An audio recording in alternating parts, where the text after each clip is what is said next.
ओम नमो भगवते वासुदेवाय। ओम नमो भगवते वासुदेवाय। ओम नमो भगवते वासुदेवाय। ओम अज्ञानतिमिरान्धस्य ज्ञानाञ्जनशलाकया चक्षुरुन्मिलितं येन तस्मै श्रीगुरुवे नमः। श्रीचैतन्यमनोभीष्टं स्थापितं येन भूतले स्वयं रूपा कदा मह्यं ददाति स्वपदान्तिकं। जय श्री कृष्ण चैतन्य प्रभु नित्यानंद श्री अद्वैत गदाधर श्रीवास अधिकौर भक्तवृंद। हरे कृष्णा कृष्ण कृष्ण हरे हरे, हरे राम राम राम हरे हरे। हरे कृष्णा, आपका बहुत बहुत स्वागत है।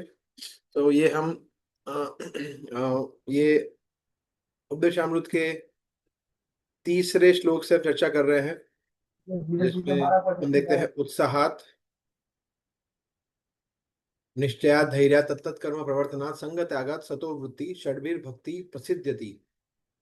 तो उसमें हमने लास्ट सेशन में देखा था तीन भक्ति के तीन ऐसे अंग जिससे हमारी वृत्ति में वृद्धि होती है, जिसमें सबसे पहला हमने देखा था उत्साह, एंथुजियाज्म। फिर निश्चयात, डिटर्मिनेशन, एंड धैर्य, पेशेंस। तो ये तीन हमने डिटेल में समझा था कि अलग अलग उदाहरण से कि किस तरह से ये हमें भक्ति में हेल्प करते हैं। आज हम चर्चा करेंगे उससे आगे। So let me open the presentation.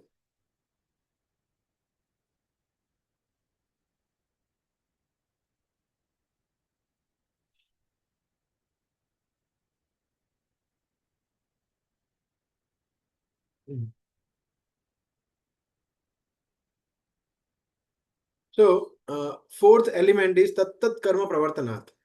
तत् तत् कर्म प्रवर्तनात्, तत् मतलब एज एज प्रवर्तनात् मतलब जो प्रवृत्ति करते हैं, कर्म जो कौन करते हैं। तो हमें कुछ कुछ चीजें करनी होती है, जिसमें आता है डूज और कुछ आता है डोंट्स। तो कुछ भक्ति के अनुकूल होती है, कुछ भक्ति के प्रतिकूल होती है।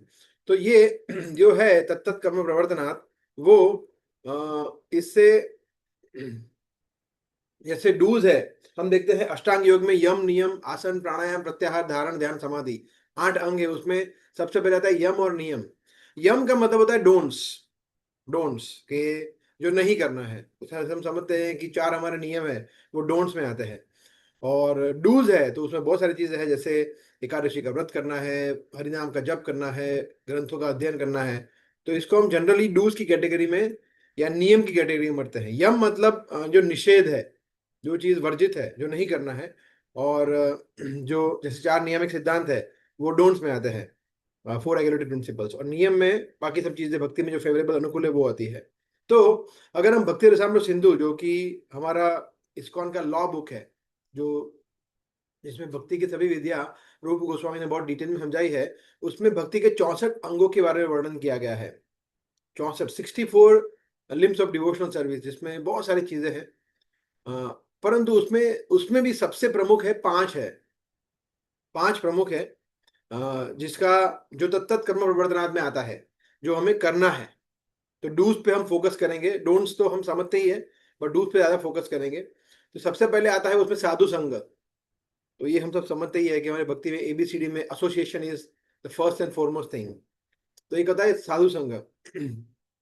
तो हमारा जो एबीसीडी है, आपके लिए एक हिंट है, ये 5 में से 4 तो एबीसीडी में ऑलरेडी कवर्ड ही है, 4। तो ए स्टैंड फॉर एसोसिएशन, तो साधु संग। B stand for book reading, तो ग्रंथों का अध्ययन, तो है भागवत श्रवण, तो वो भी है सेकंड। फिर है सी स्टैंड फॉर चैंटिंग, चैंटिंग का मतलब है नाम कीर्तन। नाम कीर्तन जो है वो एक और भक्ति की प्रमुख विधि है 5 विधियों में। और D stand for deity worship, Shri मूर्ति सेवा, तो ये 4 हो गया। और उसके अलावा है धाम निवास, मथुरा निवास, जो कि है। तो डी को हम धाम भी कंसिडर करते हैं, ए बी सी डी में डी में हम 2 कंसिडर करते हैं, कि डीटी वर्शिप और धाम निवास। तो इस तरह से हम इजीली इसको याद रख सकते हैं, ए बी सी डी। भक्ति के 5 प्रमुख अंग है, एसोसिएशन मतलब साधु संग, फिर बुक रीडिंग मतलब भागवत श्रवण, भागवत और अन्य सभी ग्रंथ। फिर सी स्टैंड्स फॉर चैंटिंग या नाम संकीर्तन, और D stand for deity worship, Shri मूर्ति सेवा, और धाम निवास, मथुरा निवास, इस तरह से। तो ये चैतन्य चरितामृत में कृष्ण कविराज गोस्वामी बता रहे हैं, और भक्ति रसामृत सिंधु में भी बताया है रूप गोस्वामी ने। तो ये जो भक्ति के प्रमुख अंग है। इसके अलावा हम देखते हैं प्रहलाद महाराज ने भी हमें बताया है भक्ति के 9 अंग, नवधा भक्ति, राइट, कि कौन कौन सी 9 विद्या है। श्रवण, कीर्तन, विष्णु स्मरणम, श्रवण कीर्तन विष्णु, पाद से, देन अर्चनम, वंदनम, दास्यम, सख्यम, आत्मनिवेदनम। तो ये जो 9 विद्या है भक्ति की, ये भी तत्त कर्म प्रवर्तनात् में आता है।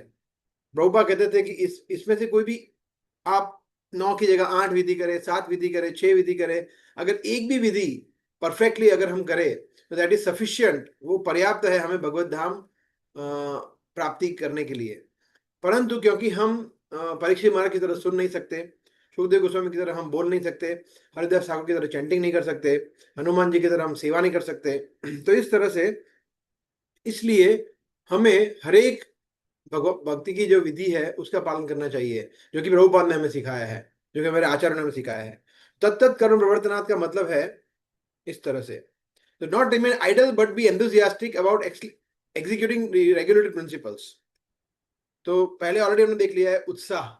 तो तत्त कर्म प्रवर्तनात् जो है वो अभी एग्जीक्यूशन पे अभी हम आ रहे हैं। उत्साह, निश्चय, धैर्य, ये एक एटीट्यूड हो गया कि ये एटीट्यूड के बाद करना क्या है, ये करना है कि भक्ति की विधि विधानों का पालन करना है, भक्ति में आगे बढ़ना है।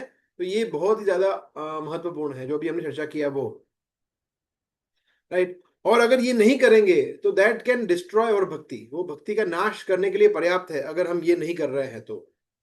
डूज एंड डोंट्स, तो जिसको हम वैदिक भक्ति भी कहते हैं। वैदिक भक्ति मतलब विधि पूर्वक की जाने वाली भक्ति। तो हम साधक भक्त है, इसलिए साधना भक्ति भी कहते हैं। 4 प्रोहिबिशन हमने देखा, यम और नियम, चैंटिंग 16 राउंड्स वगैरह वगैरह। तो हमें इस तरह से हमारे जो 6 गोस्वामियों ने हमें सिद्धांत बताया है उसके मुताबिक, उसके अनुसार हमें तत्त कर्म प्रवर्तनात् में हमें अलग अलग भक्ति की विधि विधानों का पालन करना चाहिए। So it must be faithfully perform with enthusiasm, उत्साह के साथ हमें इसमें भाग लेना चाहिए। देखिए, जैसे हमने देखा 5 प्रमुख भक्ति के अंग जो बताया है रूप गोस्वामी ने भक्ति रसामृत सिंधु में, उसी तरह से चैतन्य चरितामृत में भी एक अलग 5 भक्ति के अंगों की चर्चा की गई है। तो यहाँ पे वो श्लोक आता है, गुरु पादाश्रय दीक्षा, गुरु रसेवन, सद्धर्म शिक्षा पृच्छा, साधु मार्गानुगमनम। तो गुरु पादाश्रय का मतलब होता है टेकिंग शेल्टर ऑफ, यहाँ पे ऑलरेडी लिखा है, आप में से कोई पढ़ना चाहेगा translation?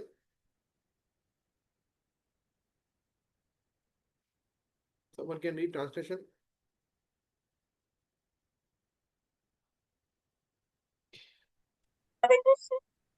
Yes. On the path of regulate, यहाँ से पढ़ना है ना? Yes, yes, yes. On the path of regulative devotional service, one must observe the following items. One must accept a bona fide spiritual master. Second, accept initiation from him. Third, serve him. Fourth, receive instruction from the spiritual master and make inquiries in order to learn devotional service. Fifth, follow in the footstep of the previous acharyas and follow the direction given by the spiritual master. Hare Krishna. Thank you.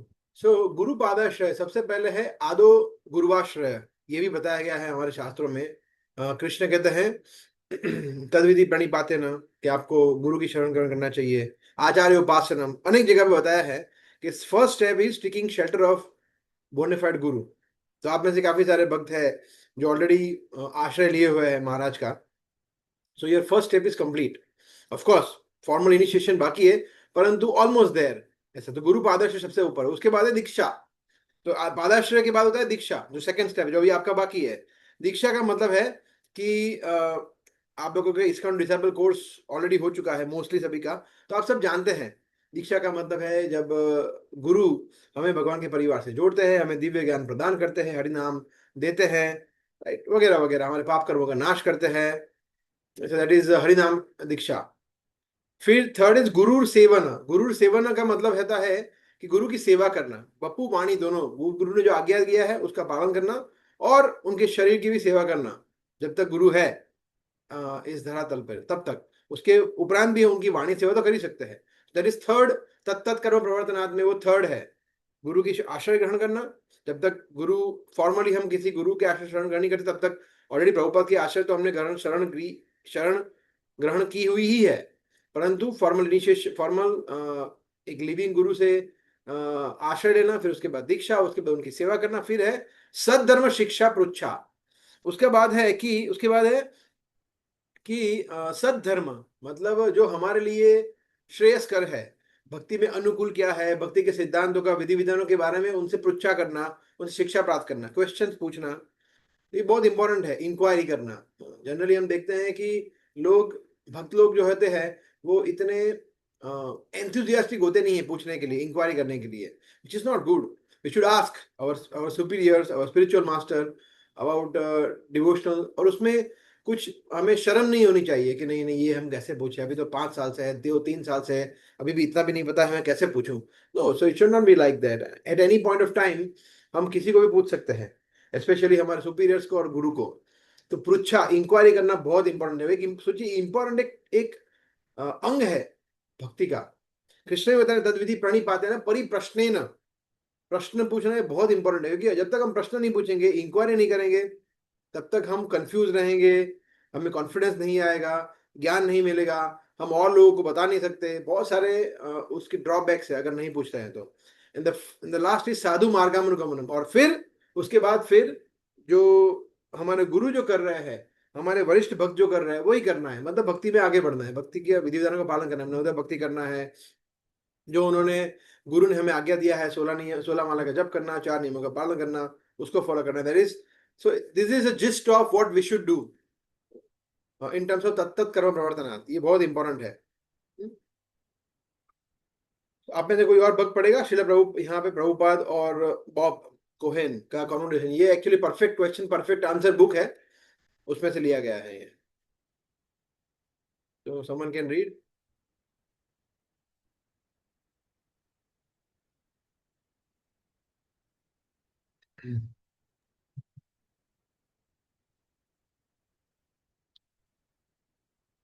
हरे कृष्ण प्रभु। हाँ पढ़िए पढ़िए। Srila Prabhupada. Similarly, if you always keep yourself spiritually engaged, your body will act spiritually, although it is material. The same example. When an iron rod is red hot, touch it anywhere and it will burn. It takes on the quality of fire. Similarly, if you always keep yourself in Krishna consciousness, then you will become spiritualized. You will act spiritually, no more material demands. आगे बढ़िए। Bob, how do I do this? Srila Prabhupada, this process, they are doing it. You have seen these boys, or 6 boys who have been initiated today. It is very simple. You have to follow the 4 restrictive regulations and chant these beats. Very easy. Yes, तो प्रभुपाद यहाँ पे बता रहे हैं Bob Cohen को कि उदाहरण दे रहे हैं। वो एक लोहे लोहे का एक सलिया होता है, आयरन रॉड। तो आयरन रॉड वैसे कुछ कर नहीं सकता है ना, मतलब अगर आपको उससे कुछ किसी को जलाना है तो वो नहीं कुछ हो सकता है ना, इसलिए कि नॉर्मल रूम टेम्परेचर है। मगर अगर उसको अग्नि में रखो आप 1 घंटा, 2 घंटा, 3 घंटा, 5 घंटा, तो प्रभुपाद कहते हैं फिर then it is no more an iron rod, it is like a fire. जहां पे भी आप टच करोगे उसको जला सकता है। हाथ को टच करोगे हाथ जल जाएगा कहीं से भी, बिकॉज वो अभी वो, हम गुजराती में बोलते धक धक, तो हाँ मतलब वो लाल पीला हो जाता है, पूरा लाल चोल।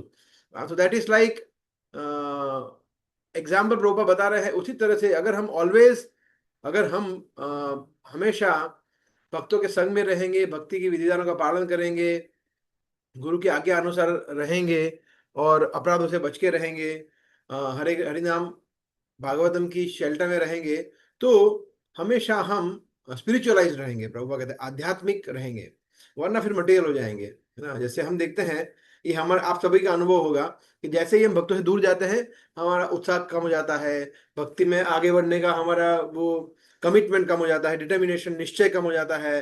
फिर हम बोले ठीक है चलेगा, आज नहीं जाते हैं या आज ये कर देते हैं, वगैरह वगैरह। दैट इज बिकॉज वो आयरन रोड बाहर निकल गया है तो फिर वो ठंडा हो जाएगा। इसलिए हमें हमेशा अगर गर्म रहना है, इन द सेंस आध्यात्मिक रहना है, तो वो एनवायरमेंट चाहिए हमें। वो एनवायरमेंट आएगा तभी तत्त कर्म प्रवर्तनात् आएगा। और वो पूछ रहे हैं कैसे करना है, बॉब पूछ रहे हैं। वो बोले इट इज वेरी सिंपल, 16 माला का जप करो, 4 नियमों का पालन करो, और ये जो अभी जिनका दीक्षा हुआ है उसी तरह से आप भी करो, सिंपल। तो ये बहुत ही इजी है, कृष्ण कॉन्शियस कृष्ण भक्ति बहुत ही इजी है, सरल है, सरल, बहुत ही सरल है। परंतु फिर भी एक बार हमारे मैंने एक लेक्चर में सुना था that Krishna consciousness is so easy that we may miss it. इतना सरल है कि हम उसको मिस कर दे शायद, इतना सरल है, राइट। सो राधानंद महाराज एक बार बता रहे थे एक्चुअली क्या है कि उसका जो सीक्रेट है, वो सीक्रेट है हमारी इंद्रिया। समझिए ये हमारी इंद्रिया है, 5 इंद्रिया और 5 कर्मेंद्रिय, 5 ज्ञानेंद्रिय, कोई भी ले लीजिए आप, हाथ, आई मीन आंख, नाक, कान, त्वचा, जीवा। और सिमिलरली ये हो गई हमारी ज्ञान प्राप्त करने की इंद्रिया। और कर्मेंद्रिय होती है हाथ, पैर, गुदा वगैरह वगैरह, जो भी जिससे हम कर्म करते हैं, जननेन्द्रिय। तो ये सभी इंद्रिया जो है वो इंडिपेंडेंटली कार्य करती है। और यहाँ पे समझिए मन है, अगर ये मन को अगर हम कंट्रोल में कर लिए, मन अगर इंद्रियों को कंट्रोल कर रही है देन, और ये इंद्रिया अगर वश में है तो ऑटोमेटिकली मन भी आ जाएगा। तो ये दोनों इंटर रिलेटेड है। So what we have to do, we have to purify our mind. अगर मन हमारा शुद्ध होता है तो ऑटोमेटिकली इंद्रिया टेम हो जाती है। जैसे वो एग्जाम्पल है घोड़े वाला, आप सबको पता होगा है ना, कि घोड़ा कहीं भी भागता है तो जो लगाम है, जो लगाम है वो मन है, वो कंट्रोल में रखता है। तो इसलिए मन को शुद्ध करना बहुत जरूरी है ना। और उल्टा भी उतना ही सही है। जैसे अगर मन को शुद्ध करना है तो इंद्रिया शुद्ध होगी तो मन भी शुद्ध हो जाएगा। कैसे? जैसे राधाराम महाराज जी का बता रहे थे कि हमारी जो इंद्रिया है, all the holes of the body, जैसे अलग अलग होल है हमारे, आंख, कान, त्वचा, ये सब इंद्रिया जब होल है ना, छिद्र, 9 द्वार। कृष्ण कहते हैं कि हमारे शरीर में 9 द्वार है।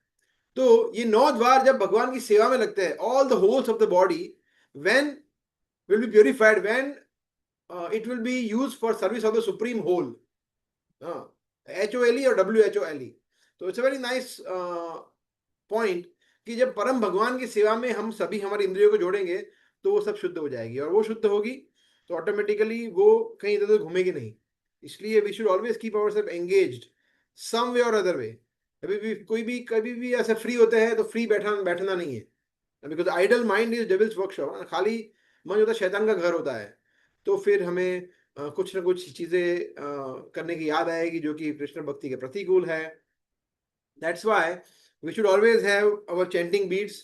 हमारा जपमाला हमारे साथ होना चाहिए, या फिर कोई पुस्तक होनी चाहिए, या फोन पे किसी डिवोटी को फोन करना चाहिए, या किसी न किसी तरीके से हम जैसे यहाँ बता रहे हैं ना, सेम एग्जाम्पल आयरन रॉड, तो आयरन को निकालना ही नहीं है बाहर, अंदर ही रखना है, तभी वो गर्म को रहेगा, नहीं तो ठंडा हो जाएगा। इसलिए हमारे कृष्ण भक्ति का जो ज्योति है उसको ठंडे नहीं होने देना है। नहीं तो बाहर बाहर ज्योति को बुझाने के लिए बहुत सारी हवाएं हैं, है ना। जैसे हम देखते हैं सोशल मीडिया है, हमारे फ्रेंड्स है, बड़े बड़े होर्डिंग्स है, बिलबोर्ड्स है, टेलीविजन है, और सब कुछ है। ट्रम्प, अभी डोनाल्ड ट्रम्प है, ईरान इजराइल की वॉर है, so many things are there जो हमारी भक्ति की ज्योति को ठंडी करने के लिए पर्याप्त है। But we should keep ourselves always in that favorable situation, तो then we will be saved, तब हम बच के रहेंगे।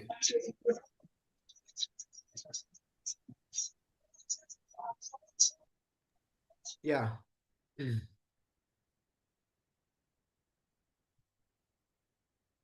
एक बार प्रभुपाद एक बार हवाई में थे, हवाई अमेरिका में। तो वहां पे वो वॉक कर रहे थे समुद्र किनारे। एक्चुअली हवाई इस kind of sort of island जैसा ही है। तो वहां पे प्रभुपाद वॉक कर रहे थे। तो वहां पे एक व्यक्ति है, वो ना वो स्केटिंग बोर्ड होता है और वहां पे से उड़ता है, उसको बोलते हैं बेसिकली सर्फिंग, बोलते हैं surfing, water surfing, ocean surfing वगैरह। तो प्रभुपाद ने फर्स्ट टाइम देखा तो प्रभुपाद उनको किसी को पूछे थे कि ये व्यक्ति क्या कर रहा है, पानी में ऐसे ऐसे गोते खा रहा है, ऊपर नीचे ऊपर नीचे। तो मैंने Prabhupada he is surfing. Prabhupada बोला व्हाट, सफरिंग? तो उन्होंने नहीं, प्रभुपाद सर्फिंग।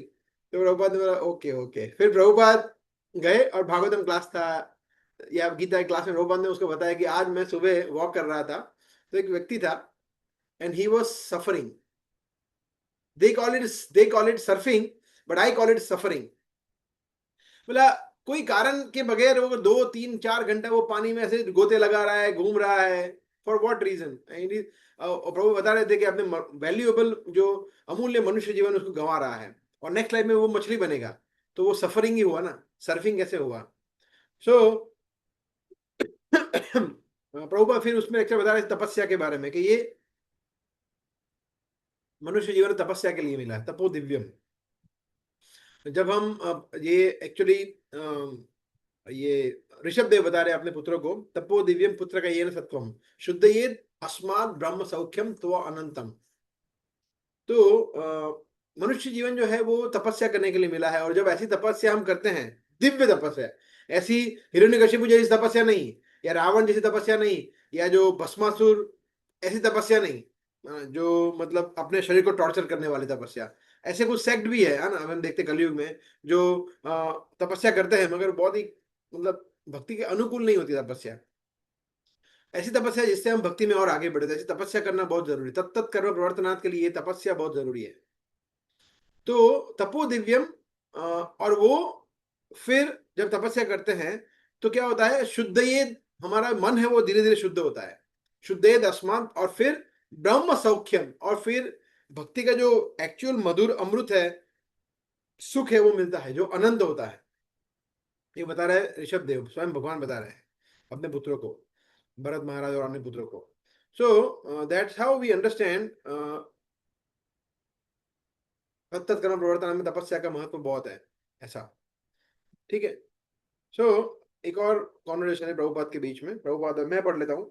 डिवोटीज कह रहे हैं कि Prabhupada, because you are presenting this knowledge so purely, then it is possible for the common man to understand this knowledge without chanting and following the four regulative principles. तो वो पूछ रहे हैं कि प्रभुपाद, क्योंकि इतना शुद्ध मैसेज आप दे रहे हैं, तो क्या ऐसा हो सकता है कि कोई व्यक्ति माला का जप ना करे और 4 नियमों का पालन ना करे तो वो उसको समझ जाएगा, क्योंकि इतना शुद्ध ज्ञान आप दे रहे हैं?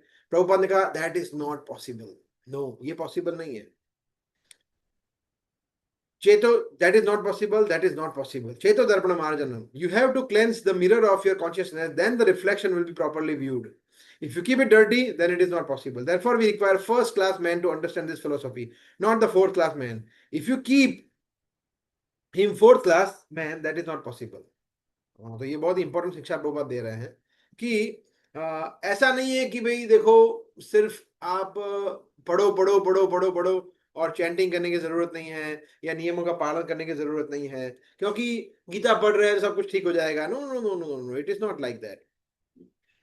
क्योंकि जो पढ़ रहे हैं, चाहे वो गीता हो, भागवत हो, अगर उसके बाद अगर हम 16 माला के जप पे पहुंच नहीं रहे हैं, अगर हम 4 नियमों का पालन करने में पहुंच नहीं रहे हैं, so what is the use? What is the use? कुछ लोग होते हैं जिनको पढ़ना अच्छा लगता है, तो पढ़ते रहते हैं पढ़ते रहते हैं पढ़ते रहते हैं पढ़ते रहते हैं, मगर 16 माला नहीं करते हैं. या फिर कुछ लोग को सुनना अच्छा लगता है, सुनते रहते हैं यूट्यूब पे, घंटों लेक्चर सुन रहे रहते हैं, मगर माला का जप नहीं करते हैं, या फिर वो और विधि विधानों का पालन नहीं करते हैं. बोलते भाई अपने को सुनना अच्छा लगता है, अपने को सुनते सुनेंगे सुनेंगे, आप बोलो 4 घंटा 5 घंटा मैं सुनूंगा. नहीं, प्रभुपाद यहाँ क्लियरली बोल रहे हैं, नो, सिर्फ ज्ञान लेना पर्याप्त नहीं है. हृदय शुद्ध होना चाहिए, सेवा करनी चाहिए, डीटी वर्शिप, और जो 5 हमने अंग बताए भक्ति के, ये 5 तो प्रमुख अंग, ये पांचों के पांचों तो होने ही चाहिए. उसके बाद आप जो करो वो अलग बात है, मगर ये 5 सबसे इंपॉर्टेंट है. जिसमें हम देखते हैं कि हरिनाम इंपॉर्टेंट है, ऑफ कोर्स ज्ञान लेना इंपॉर्टेंट है, भागवत श्रवण है, उसके साथ डीटी वर्शिप भी है, और भक्तों का संग लेना भी है. अकेले घर पे बैठ के यूट्यूब पे या इंस्टाग्राम पे हम देखेंगे पढ़ेंगे, ऐसा नहीं चलेगा. भक्तों का संग में आना पड़ेगा, फ्राइडे प्रोग्राम में आना पड़ेगा, या कैंप में आना पड़ता है, भक्तों का संग करना पड़ता है. और मथुरा निवास का मतलब सिर्फ ये नहीं है कि हम भगवान के धाम जाए, वो तो है ही, परंतु हमारे घर को भगवान का धाम बनाना है, घर को एक वैकुंठ जैसा बनाना है. तो ये भी इतना ही इंपॉर्टेंट, तत्त प्रवर्तन का मतलब ये है, दैट वे वी अंडरस्टैंड. तो प्रभुपाद यहाँ ये बता रहे हैं कि हृदय को शुद्ध करना है. देखिए भौतिक इच्छा जो है वो प्रॉब्लम नहीं है, भौतिक इच्छा होगी, हर एक व्यक्ति को होगी, परंतु उसको मेंटेन करना ये प्रॉब्लम है कि ठीक है तो है, क्या कर सकते हैं, अभी वो तो रहेगी नहीं नहीं नहीं नहीं नहीं, धीरे धीरे उसको कॉन्शियसली घटानी पड़ेगी, क्योंकि अगर उसको नहीं, उस पर वर्क नहीं करेंगे तो वो बढ़ेगी, घटेगी नहीं, सेम भी नहीं रहेगी, वो बढ़ेगी। इसलिए हमें हमारी भौतिक इच्छाओं पे मैन्युअली कॉन्शियसली कार्य करना पड़ेगा कि नहीं मुझे ये अभी चलेगा, अभी ये नहीं मिलेगा तो भी चलेगा, अभी मैं ये नहीं करूंगा। So that is very important, right. So जैसे फॉर एग्जाम्पल समझिए, मेरे हाथ में ये कंप्यूटर, ये है फोन है, कि इसका फोन का वजन होगा 200 ग्राम, 100-200 ग्राम। इसको मैं ऐसे पकड़ के रखूंगा तो मुझे इसका वजन नहीं लगेगा अभी, परंतु 5 मिनट के बाद, 10 मिनट के बाद ऐसे रखूंगा तो फिर धीरे धीरे वजन लगेगा, 1 घंटे के बाद बहुत वजन लगेगा, और मैं अगर 4 घंटा अगर इसको पकड़ के रखूँ तो मेरा हाथ नम हो जाएगा, है ना, सुन हो जाएगा, और 10 घंटा पकड़ू तो मुझे डॉक्टर को दिखाना पड़ेगा। तो इसका वजन नहीं है फोन का। इसी तरह से मटेरियल इच्छा जो है वो बढ़ती जाएगी, उसको अगर हम उसके ऊपर टच नहीं करेंगे, बोला वो सब उसकी जगह बराबर है, अपने सिर्फ ये जो करना है वो करते हैं, माला का जप करते हैं या भागवत पढ़ते हैं बस, बाकी भौतिक इच्छा को जो होना है वो उसको हम कुछ नहीं कर सकते, नहीं नहीं नहीं नहीं नहीं। तो we have to work on our purification, हमारे शुद्धिकरण पे कार्य करना बहुत ज्यादा जरूरी है, नहीं तो वो बढ़ती जाएगी, वो कम नहीं होगी। इसीलिए जो 4 नियम है बहुत ज्यादा इंपॉर्टेंट है, 4 नियमों का पालन करना। अगर वो 4 नियमों का पालन करते हैं ठीक तरीके से तो ऑटोमेटिकली हमारी भौतिक इच्छा धीरे धीरे धीरे कम हो जाएगी। और 4 नियम जो है, जो मांसाहार, व्यभिचार, नशा और जुआ, उसमें कुछ सटल फॉर्म भी होते हैं, सटल सूक्ष्म। जैसे मांसाहार तो हम समझते हैं कि भाई किसी प्रकार का मांस नहीं खाना है, अंडा मछली वो सब मांसाहार में आता है, परंतु किसी भी जीव को हर्ट करना, चाहे वो मनुष्य हो कोई भी हो, वो भी, जैसे कुत्ता है, कुत्ते को मारना, या मच्छर है उसको, मच्छर को मारना, ये भी, हालांकि मारना तो मारना ही हो गया, मगर किसी को भगा देना मार मार के, या फिर किसी जीव को नुकसान पहुंचाना, भले उसको हम उसका प्राण ना ले ले, वो भी मांस, वो भी मीट ईटिंग है, तो उसका सटल सूक्ष्म फॉर्म है, उससे हमें बचना चाहिए। फिर इंटॉक्सिकेशन मतलब नशा, तो एक तो नशा होता है जो कैफीन है, चाय कॉफी है, फिर मदिरा पान है, तंबाकू है, तो वो सब तो है ही। उसके अलावा पद का नशा, फेम का नशा, एक सेकंड ना,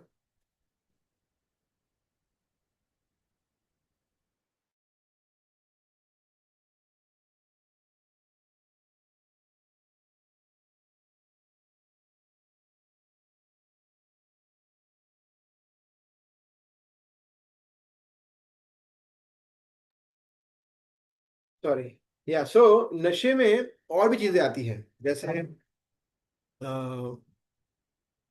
धन का नशा। ऐसा ऐसा भी होता है, जैसे कुछ लोग होते हैं जो बहुत ज्यादा आकर्षित है, और धन, जैसे धन आता है फिर वो 7th हेवन पे हो जाते हैं, 7वें आसमान पे, पता अभी मैं ही हूँ। ईश्वरो अहम अहम भोगी, कृष्ण कहते हैं कि धन आप प्राप्त होने के बाद फिर होता है कि नहीं मैं ही ईश्वर हूँ, मैं ही सब कुछ कंट्रोल करता हूँ, मैं सबको डिक्टेट करूंगा, तेरे को पता है मेरे पास कितना पैसा है, शट अप, मैं बोलूंगा वही होगा। That is again intoxication. हाँ, फिर सौंदर्य का होता है, जो जन्म ऐश्वर्य श्रुतश्री, ये तो 4 तो है ही, जो प्रकुंती महारानी कहते हैं कि ये 4 जो चीज है उससे बचना चाहिए, उसके नशे से, कि मैं बहुत सुंदर हूं, मैं बहुत धनी हूं, मैं बहुत विद्वान हूं, क्या बुद्धि है मेरे अंदर, वाह, मैं क्या मतलब जबरदस्त, मुझे कितना सब कुछ याद रहता है, तो ये भी नशा है, वो भी इंटॉक्सिकेशन है, उससे भी बचना चाहिए। फिर गैम्बलिंग, थर्ड प्रिंसिपल। गैम्बलिंग में क्या होता है, जैसे हम समझते हैं कि सट्टा खेलना वगैरह वगैरह, वो तो है ही गैम्बलिंग, परंतु चीटिंग करना, झूठ बोलना, असत्य बोलना, राइट। फिर फिलोसॉफी को तोड़ मोड़ के प्रेजेंट करना कि नहीं मुझे ऐसा लगता है कि ऐसा ही है, तो ऐसे सब मुझे लगता है कि भगवान कृष्ण तो है ही, परंतु भगवान निराकार भी है, दोनों है, एक्चुअली दोनों सही है, निराकार भी है और ये भी है। तो इस तरह से गोल गोल घुमा घुमा के फिलोसॉफी को अपने मुताबिक बोलना, ये भी, चीजों को ठीक तरह से प्रेजेंट न करना, अपने को उत्तर नहीं पता है इसलिए सीधा ऐसा नहीं बोल रहे कि sorry I don't know the answer, let me get back to you, ऐसा नहीं बोलना, और गोल गोल घुमा घुमा के, है ना, कभी कभी बोलते हैं if you can not convince him, confuse him, अगर आप किसी को कन्विंस ना कर सको कंफ्यूज कर दो, तो ये भी चीटिंग है, ये भी गैम्बलिंग है तो ये गैम्बलिंग की कैटेगरी में आता है। और इलिसिट सेक्स, व्यभिचार, तो उसमें तो हम समझते हैं कि जो एक गृहस्थ है उसकी पत्नी को छोड़ के या पत्नी के लिए पति को छोड़ के और किसी से भी संबंध रखना, वो तो है ही, वो तो ग्रॉस फॉर्म में है। परंतु सटल फॉर्म में भी बहुत सारा है, जैसे फॉर एग्जाम्पल फेम, एडोरेशन, है ना, कि मुझे लाभ, पूजा, प्रतिष्ठा, तो ये भी लस्ट की कैटेगरी में आता है कि उस पे व्यक्ति मतलब मदमस्त हो जाता है, तो दैट इज ऑल्सो इलिसिट। वो भी अलाउड नहीं है इस तरह से लाभ, पूजा, प्रतिष्ठा में चूर चूर हो जाना। So that is what Ravana was also. Ravana भी लाभ, पूजा, प्रतिष्ठा में कितना चूर था, अपार्ट फ्रॉम फिजिकल लस्ट। तो ये बहुत इंपॉर्टेंट है ना। चाणक्य पंडित कहते हैं कि हमें तीन चीजों से हमेशा संतुष्ट रहना चाहिए और तीन चीजों से कभी संतुष्ट नहीं रहना चाहिए। तो श्लोका गोज लाइक दिस: संतोष स्त्रीषु कर्तव्य स्वदारे भोजने धने, त्रिषु चैव न कर्तव्यो अध्ययने जपदानयो। चाणक्य पंडित कहते हैं कि त्रिषु, त्रिषु मतलब तीन, कि संतोष स्त्रीषु कर्तव्य, कि तीन चीजों में संतोष होना चाहिए। कौन कौन से? स्वदारे मतलब अपनी, दार, दार मतलब पत्नी, अपनी जो पत्नी है उससे, फिर भोजने और धने। So be satisfied with whatever you have, जैसे जो भी पत्नी है या जो भी पति है उससे संतोष प्राप्त रखना। संतोष के मतलब नहीं, यही है जो भी है यही है, राइट। फिर भोजन है, जो घर पे जो बन रहा है, आपको आपको लग रहा है कि नहीं बाजू वाला अच्छा बना रहा है, देखो यहाँ पे अच्छे बन रहा है और हमारे घर पे तो ऐसे ही बन रहा है, हमारे घर पे धन और धन। तो भोजन और धन, कि देखो मेरे पास इतना ही धन है मेरे पास, और धन के साथ और भी गाड़ी, बंगलो, फोन, इसके पास देखो आईफोन है, मेरे पास छोटा फोन है, उसके पास ये गाड़ी है, मेरे पास ये गाड़ी है, उसके पास इतना बड़ा घर है, मेरे पास इतना घर है। तो उसे संतोष रखना चाहिए कि हमारे पास जो भी है। ये चाणक्य पंडित कहते हैं, प्रभुपाद ये इसको काफी बार कोट किया है। एंड तीन चीजों से कभी संतुष्ट नहीं रहना चाहिए। वो क्या है? वो है अध्ययने, जप और दाने। हो अध्ययन मतलब शास्त्र पढ़ने में, शास्त्र पढ़ने में, अध्ययन करने में कभी हमें संतोष नहीं होना चाहिए कि नहीं देखो हो गया, एक बार भागवतम पढ़ लिया ना प्रभु जी, अभी क्या है, हो गया, एक बार अभी चैतन्य पढ़ूंगा, एक बार सब कुछ, एक बुक एक ही तो 2 बार पढ़ लूंगा, हो जाएगा। नहीं, नॉट लाइक दैट। हमारे काफी सारे सन्यासी है जो 100 बार गीता पढ़ चुके हैं, सोचिए आप, 100 टाइम्स गीता पढ़ चुके हैं, so and then they still relish it. So it is like that. So and then जब जब हरि नाम का जप करने में भी ऐसा नहीं कि भाई 16 माला हो गई फिर वो कभी उसको टच भी नहीं करना है, फिर नेक्स्ट डे टुमारो, तो वी शुड, जब भी हमें समय हो हमें और माला का जप करना चाहिए। और दान, दान के ऊपर भी बताया गया है कि संतोष के, देखो इतना दान दिया है, संतुष्ट हूं मैं, दान के ऊपर भी हमें संतुष्ट नहीं होना चाहिए। तो ये सब तत्त कर्म प्रवर्तनात् में आता है कि जब ये हम चीजों से करते हैं तो भक्ति में आगे बढ़ते हैं। यज्ञ, दान और तप, ऑलरेडी कृष्ण भी कहते हैं यज्ञ, दान और तपस्या पावनानि मनीषिणाम। कृष्ण कहते हैं 18वें अध्याय में, कहते हैं, ये वेरी नाइस श्लोक है। कृष्ण कहते हैं कि यज्ञ दान तपश्चैव न त्याज्यम कार्यमेव तत्। ये तीन चीजें कभी व्यक्ति को त्याग नहीं करना चाहिए। यज्ञ दान तपश्चैव पावनानि मनीषिणाम, कि जो हर एक व्यक्ति को पवित्र करती है। यज्ञ करना, संकीर्तन यज्ञ करना, दान करना, जप यज्ञ करना और तपस्या करना, ऐसा। ओके, फिर हम नेक्स्ट जाते हैं संग त्यागात पे। ठीक है, let me show the slide again. जो पांचवा पॉइंट है जिससे भक्ति आगे बढ़ती है, संग त्यागात, giving up the association of non devotee. ये ऑलरेडी आपने देखा था लास्ट श्लोक में, इसमें बताया गया है जनसंगश्च लौलम, जनसंग के साधारण लोगों का संग करने से भक्ति में हमारा अधोगति होता है। सोचिए, ये एक चीज ऐसी है जो 2 बार रिपीट हो रही है, सेकंड श्लोक में और थर्ड श्लोक में। सेकंड श्लोक में क्या है? अत्याहार प्रयास प्रजल्प नियमाग्रह जनसंगश्च लौल्यम। तो पांचवा, दोनों में पांचवा रखा है। जनसंगश्च मतलब साधारण लोगों का संग करने से, कर्मी को संग करने से, अभक्तों का संग करने से भक्ति में हम नीचे जाएंगे। और यहाँ पे सेम चीज बता रहे हैं कि संग को त्याग करेंगे तो भक्ति में ऊपर जाएंगे। दोनों सेम ही हो गया कि ये करेंगे पॉजिटिव, ये करेंगे तो भक्ति में नीचे जाएंगे, और इसको त्याग करेंगे तो भक्ति में ऊपर जाएंगे, संग त्यागात। तो ये 2 बार बताया गया है। क्यों? बिकॉज ये बहुत ज्यादा महत्वपूर्ण है, वेरी वेरी इंपॉर्टेंट। क्यों? देखते हैं। देखिए, टू बी सक्सेसफुल इन भक्ति give up on desirable people. और ये कौन कौन से है? कर्मी, ज्ञानी, योगी और अदर नॉन डिवोटीज। तो नॉन डिवोटीज जो भक्त नहीं है वो तो हम समझ ही सकते हैं, जो नास्तिक है। वो भी हम जाएंगे कौन कौन सी कैटेगरी में आते हैं वो डिटेल में। परंतु हम साधारण देखते हैं कर्मी, जो मतलब कर्मकांडी है, जिसको सिर्फ और सिर्फ अपनी इंद्रिय तृप्ति की इच्छा है। फिर ज्ञानी है, जिसको ज्ञान प्राप्त करना है, जिसको भगवान, इंटेलेक्चुअल क्लास ऑफ पीपल। यानी योगी, योगी मतलब जिसको ब्रह्म ज्योति में लीन हो जाना है, जिसको अष्ट सिद्धि चाहिए। एक्चुअली ज्ञानी होते हैं उनको लीन हो जाना होता है, और योगी है उनको योगिक सिद्धियां चाहिए होती है। तो ये सभी प्रकार के लोग भक्त नहीं है, इसलिए उनका त्याग करना चाहिए। उनसे भले ही वो कितने ज्यादा फेमस हो, कितना अच्छा बोलते हो, कितने अच्छे दिखते हो, कितने अच्छे धनी हो, कुछ भी क्यों ना हो, वो हमारे लिए जीरो है, बिकॉज वो कृष्ण के भक्त नहीं है। इसलिए वो हमें भक्ति में डुबोएंगे, हमें हेल्प नहीं करेंगे भक्ति में। राइट? क्यों ऐसा है? क्योंकि चैतन्य महाप्रभु ने एक परिभाषा दिया है। क्या दिया है? असत संग त्यागी, असत संग त्याग यही वैष्णवाचार। कि वैष्णव आचार क्या है? कि वैष्णव कौन है? कि जो भक्तों का संग, अभक्तों का संग नहीं करता है। जो असत संग, जो भक्त नहीं है उसके संग को त्याग करता है। तो यहाँ पे वही है, संग त्यागात, सेम चीज, संग त्यागात। यही वैष्णव है। वास्तव वैष्णव कौन है? जो ऐसा नहीं है कि जो तिलक अच्छा करता है, धोती कुर्ता पहनता है, साड़ी पहनते हैं माता जी, जो अच्छे श्लोक बोलते हैं, जो अच्छा लेक्चर लेते हैं, या फिर जो कीर्तन अच्छा करवाता है, मृदंग अच्छा बजाता है, वो तो है ही। परंतु वो पर्याप्त नहीं है भक्ति में। बता क्या रहे हैं कि असत संग, कि जो सिर्फ और सिर्फ भक्तों के आसपास रहते हैं, सिर्फ भक्तों के संग करते हैं, वो वास्तव में वैष्णव है। अभक्तों के संग को त्याग करना है ना। सो ये बहुत, और गृहस्थों के लिए बहुत ज्यादा इंपॉर्टेंट है। ब्रह्मचारी के लिए देखो बहुत सिंपल है कि उनको मंदिर में रहना है ना। तो उनके लिए ये इतना ज्यादा खतरनाक नहीं है। क्योंकि उनकी भी सेवाएं होती है, तो ऐसा नहीं है, माया सब जगह होती है, परंतु फिर भी वो थोड़े बचे हुए हैं। परंतु गृहस्थ जो है वो जॉब पे जाते हैं, या पड़ोसी है, आजू बाजू में, बाहर की दुनिया में, सब जगह अभक्त ही अभक्त है। भगवान के भक्त तो बहुत कम है, मनुष्याणाम सहस्रेषु। तो इस सिचुएशन में उन लोगों से बचना मतलब वेरी वेरी डिफिकल्ट। इसलिए कब हम बच पाएंगे?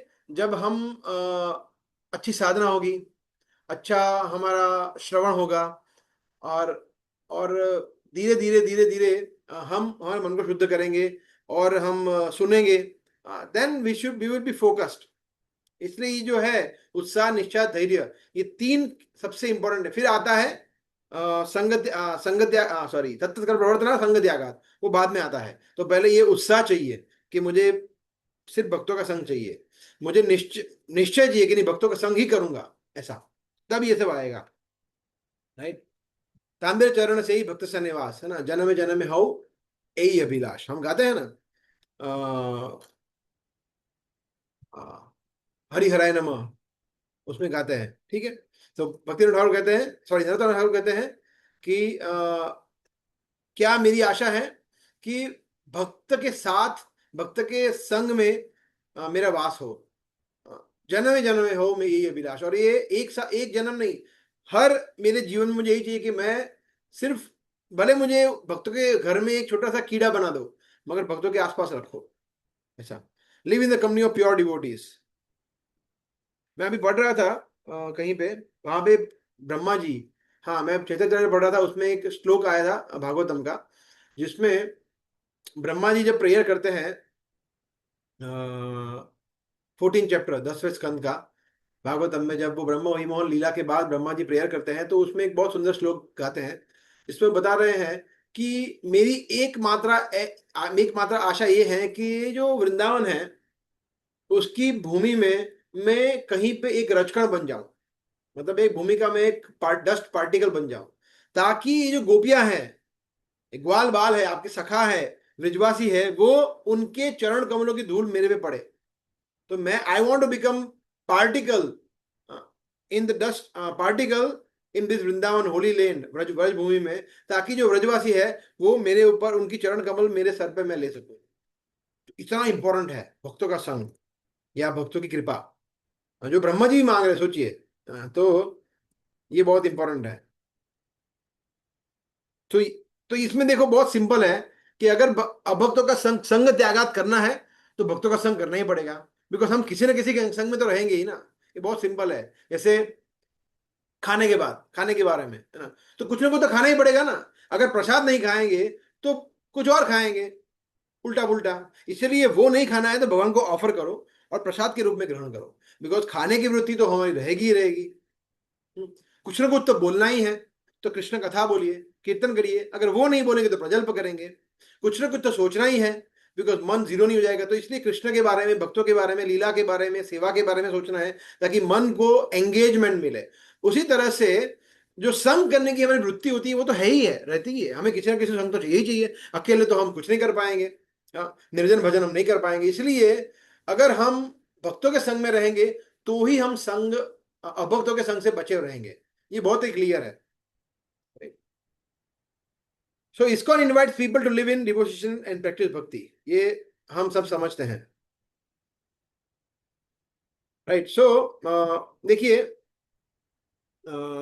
तो असत्संग को त्याग कैसे करें, ये क्वेश्चन एक हो सकता है कि हाउ टू अवॉइड एसोसिएशन। तो उसका उत्तर यही है कि सीक्रेट इज कि भक्तों का संग करना है। उसमें कोई अलग रॉकेट साइंस नहीं है। क्योंकि वो नहीं करेंगे तो फिर उनका ही संग करेंगे।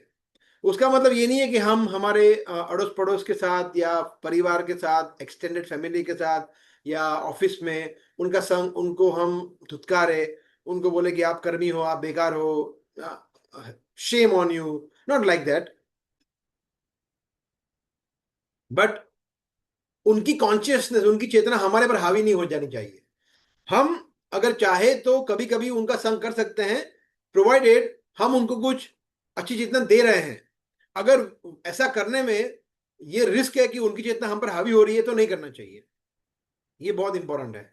अगर चेतना हमारी कंटामिनेटेड नहीं रहती है, then we can sometimes associate with this people जो भक्त नहीं है, वो सिर्फ और सिर्फ फॉर्मेलिटी के लिए, जो कुछ कार्य करने के लिए। ऐसे नहीं कि आओ प्रभु जी बोलो, अरे प्रभु जी तो नहीं, बट आओ भैया बोलो क्या करते हैं, बैठो बातें करते 2 घंटा। No, not like that. Right. So इसीलिए बहुत इंपॉर्टेंट है कि जब हम घर में हो, बाहर हो, ऑफिस में हो, कहीं पे भी हो, हमें हमेशा भक्ति के विधानों में अपने आप को व्यस्त रखना चाहिए। चाहे वो चैंटिंग हो, चाहे कुछ सेवा ली हो हमने मंदिर से, चाहे कुछ पढ़ रहे हैं, सुन रहे हैं कुछ, या फिर कुछ हम घर पे हैं तो म्यूजिकल इंस्ट्रूमेंट सीख रहे हैं, हारमोनियम सीख रहे हैं, मृदंग करताल सीख रहे हैं, कुछ कैंप का प्लानिंग कर रहे हैं, राइट, भक्तों के साथ फोन पे बात कर रहे हैं। किसी न किसी तरह से हमें अपने आप को एंगेज रखना पड़ेगा, है ना। जैसे वो आयन फायर, आयन रॉड वाला एग्जाम्पल था, ऐसे तब हम अभक्तों के संग से बचें। बिकॉज अभक्तों का संग मतलब वो आयन रॉड जो आपने गरम गरम तैयार किया है, सोचिए, अभी हमें उदाहरण लिया था, वो फायर में डाल के वो उसको बाहर निकालना है और उसके ऊपर पानी डालना है, उसके ऊपर तो पानी डाले के तुरंत ठंडा हो जाएगा। तो भक्तों का संग, अभक्तों का संग करना मतलब हमारी जो भक्ति की जो ज्योति है उसके ऊपर पानी डालने के बराबर है, तो मतलब तुरंत बुझ जाएगी वो। इसलिए we should be very careful. और हमारे बच्चे, ये भी इतना ही महत्वपूर्ण है, हमारे बच्चे को हमें इतना ओवरवेलम कर देना है, इतना सब कुछ देना है। अभी मैं सुन रहा था दिव्यांगी का स्कूल में उनके प्रिंसिपल बता रहे थे, एक ओरिएंटेशन प्रोग्राम था, उसमें उन्होंने बहुत अच्छी चीज बताई थी। उन्होंने कि हम कभी कभी ये सोचते हैं कि हमारे बच्चे ये नहीं कर पाएंगे, ये नहीं कर पाएंगे। आप ऐसा मत सोचो, वो सब कुछ कर पाएंगे। Don't demat themselves. उनको आप एक साथ 10 लैंग्वेज सिखाओगे, 10 लैंग्वेज भी सीख जाएंगे, इतने स्मार्ट होते हैं। मगर हम सोचेंगे कि अरे नहीं नहीं नहीं, तो ठीक है, वो उनकी वो एक बौद्धिक दृष्टिकोण से समझा रहे थे, बट उससे हम आध्यात्मिक दृष्टिकोण से इसको इस तरह समझ सकते हैं कि उनको गीता के श्लोक सिखाओ, उनको भजन सिखाओ, उनको ब्रह्म संहिता सिखाओ, उनको कीर्तन सिखाओ, उनको मृदंग सिखाओ, करताल सिखाओ, उनको ड्राइंग सिखाओ, उनको लेक्चर लेना, सब कुछ सिखाओ। और उनको फ्लड, उनको आरती करना सिखाओ, उनको फ्लड कर दो, उनके मन को पूरा फ्लड कर दो भक्ति भक्ति भक्ति से, ताकि और कुछ कचरा अंदर जाए नहीं। ये सीक्रेट होता है पेरेंटिंग का, आर्ट ऑफ पेरेंटिंग का। और देन संग त्याग से वो बच पाएंगे। नहीं तो हमारे बच्चे संग त्याग से बच नहीं पाएंगे, वो तो सबका संग करेंगे ही। उनका फिलोसफी इतना नहीं है, इसलिए उनको हमें ये हमारा रिस्पॉन्सिबिलिटी, हम उनको इतना ज्यादा एक्सपोजर दे भक्ति का। थोपना नहीं है, हाँ ये इंपॉर्टेंट, थोपना नहीं है कि नहीं बैठ, तो 16 माला करनी पड़ेगी, देखता हूं कैसे नहीं करता है, नॉट लाइक दैट। थोपना नहीं है, प्रेम से धीरे धीरे जो भी उनकी रुचि हो, अगर उनको कीर्तन की रुचि है, उनको पढ़ने की रुचि है, ड्राइंग की रुचि है, डीटी वर्शिप की रुचि है, कुकिंग की रुचि है, उसके अनुसार उनको उनको हमें एंगेज करना पड़ेगा। मगर अगर हमारे बच्चों को हमने एंगेज नहीं किया तो ये संग त्याग से उनको बचाना इम्पॉसिबल है। वो संघ को त्याग नहीं कर पाएंगे, अभक्तों के संघ का त्याग नहीं कर पाएंगे, राइट। सो बैड एसोसिएशन है ना, जो बुरा संघ है, उसमें हमारे आचार्य बताते हैं कि 6 प्रकार के लोग आते हैं। जैसे हमने देखा कर्मी ज्ञानी, उसका भी डिटेल में बाइफरकेशन है। और सबसे पहले हैं नास्तिक लोग, जिसको भगवान पर श्रद्धा नहीं है, नो फेथ ऑन गॉड। और उनको, और वो पापी भी है, उनको मोरालिटी भी नहीं है, मतलब वो अच्छे लोग भी नहीं है, वो सिंफुल है, हाईली सिंफुल, मांसाहारी है, सब प्रकार के पाप करते हैं, और उनको भगवान में बिल्कुल भी श्रद्धा नहीं है। सबसे पहले वो है नास्तिक, उनको ऑफकोर्स उनसे बचना चाहिए, उनको अवॉइड करना चाहिए। दूसरा होता है ऐसे लोग जो अच्छे होते हैं, बट उनको भगवान में श्रद्धा नहीं है, मोरालिटी में श्रद्धा है कि देखो डू गुड बी गुड, किसी का बुरा मत करो, अच्छा करो, यही तो है भगवान, यही तो कहते हैं। क्या भगवान भगवान, ऐसा भगवान भगवान कुछ नहीं होता है, सिर्फ बस अच्छा इंसान बनो, किसी का बुरा मत करो, हिंसा मत करो, झूठ मत बोलो, सच बोलो, यही सब बोलते रहते हैं। तो दैट वो उनका भी संग नहीं करना चाहिए, बिकॉज उनको भगवान में श्रद्धा नहीं है, भक्त नहीं है। तीसरे हैं जिनको भगवान में थोड़ा श्रद्धा है, थोड़ा श्रद्धा है, परंतु ये जो अभी बोला हमने डू गुड बी गुड, उसमें बहुत ज्यादा श्रद्धा है, भगवान में थोड़ा ही श्रद्धा है, पूरा श्रद्धा नहीं है। तो ये तीसरी कैटेगरी है। सेकंड कैटेगरी के लोगों में भगवान में बिल्कुल श्रद्धा नहीं है। थर्ड कैटेगरी में उनको थोड़ा श्रद्धा है, परंतु ज्यादा श्रद्धा है मोरालिटी पे, सो कॉल्ड गुड। चौथे लोग होते प्रिटेंडर, जो अंदर से कहीं और बाहर से कहीं और, है ना, जो भक्ति का दिखावा करते हैं मगर अंदर से वो भक्त नहीं है, ऐसा। और पांचवा है मायावादी, जो भगवान के निराकार स्वरूप की पूजा करते हैं, बोलते हैं कि भगवान शक्ति है, ज्योत है, ईश्वर है, वेदों से आए हैं, और कृष्ण है वो एक अवतार है, कृष्ण है वो, देखो कृष्ण तो वेदों के बाद, गीता है, वेद है वो गीता से पहले आए हैं, वगैरह वगैरह, उनका खुद का इंटरप्रिटेशन होता है, तो वो भी अभक्त है, उनका भी संग नहीं करना है। और छठा है डेमीगॉड वर्शिपर्स, देवताओं के उपासक, तो वो भी हमें भटका सकते हैं। और नहीं नहीं, ऐसा नहीं है, सूर्य देव ये सब कुछ है, सूर्य नारायण देखो एक ही है देवता जिसका हम साक्षात दर्शन कर सकते हैं, तो वही भगवान है, सूर्य देव, और कोई भगवान नहीं है, फिर ऐसा हो जाएगा। इसीलिए ये 6 के 6 प्रकार के लोगों का हमें संग नहीं करना चाहिए। ऑफ कोर्स जैसे मैंने बताया, अगर आपके ऑफिस में, जॉब में, कहीं में आपको कार्य के लिए कभी कोई 2-3 मिनट 5 मिनट उनका संग कर लिया तो दैट इज ओके, बिकॉज आप कुछ विशेष पर्पज से कर रहे हैं, अपने जॉब के लिए, ऑफिशियल वर्क से कर रहे हैं। Otherwise we should avoid them. असत्संग त्याग यही वैष्णवाचार, ये बहुत इंपॉर्टेंट है, समझ लो। स्त्री संगी एक असाधु कृष्ण भक्तार, जो स्त्री संगी है, जो अभक्त है, कृष्ण का भक्त नहीं है, जो वुमनाइजर है, उनसे बचना चाहिए हमें, ऐसा। सो वैसे हम देखते हैं कि दुर्योधन दुर्योधन और ध्रुव महाराज, ये 2 एग्जाम्पल है, क्लासिक एग्जाम्पल है संघ के बारे में। दुर्योधन ने किसका संघ किया? शकुनी, धृतराष्ट्र, कर्ण, ये सब लोग दुर्योधन को और बिगाड़े, सुधारा नहीं, और बिगाड़ा। और ध्रुव महाराज ने किसका संघ किया? सुनीति का, नारद मुनि का। तो दोनों के दोनों अशुद्ध थे, दोनों शुद्ध नहीं थे, दोनों को इच्छा, दुर्योधन क्या चाहिए थी? मुझे राज चाहिए, हस्तिनापुर का राज मेरा होना चाहिए। ध्रुव महाराज को क्या था? मुझे ब्रह्मा जी से भी बड़ा राज्य चाहिए, मुझे भी राज चाहिए। दोनों को राज्य चाहिए था, दोनों को पावर चाहिए था, पोस्ट चाहिए था। परंतु दुर्योधन ने क्या किया? ऐसे लोगों का संग किया तो उसको कुछ नहीं मिला, उसका पूरा डाउनफॉल हो गया। परंतु सोचिए, ध्रुव महाराज ने किसका संग किया? सुनीति का, उनकी माता, जिन्होंने कितना अच्छा उनको प्रदर्शन किया कि आप भगवान की शरण में जाओ। फिर मिले नारद मुनि से, तो वो देखिए decreasing increasing order of devotional. Suniti जो देवी थी वो भक्त थी, परंतु नारद मुनि के लेवल की नहीं थी। फिर मिले नारद मुनि, एक लेवल अप, शुद्ध भक्त, और फिर उसके बाद स्वयं भगवान, उनका संग कर लिया। तो देखिए ध्रुव महाराज शुद्धिकरण हो गया, शुद्ध भक्त बन गए फिर। तो ये है भक्तों का, अभक्तों का संग करने का प्रभाव और भक्तों का संग करने का प्रभाव। ये उदाहरण से हम समझ सकते हैं ध्रुव महाराज से और सूर्यधन से, राइट। फिर हम देखते हैं रामायण में भी ऐसे उदाहरण हैं, आप सब जानते हैं। जिसमें बताइए आप अच्छा संघ का एग्जाम्पल, बुरे संघ का एग्जाम्पल बता सकते हैं आप कोई रामायण में से?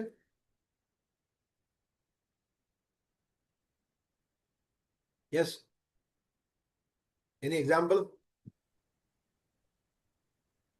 हरे कृष्ण प्रभु। विभीषण विभीषण हाँ बताइए।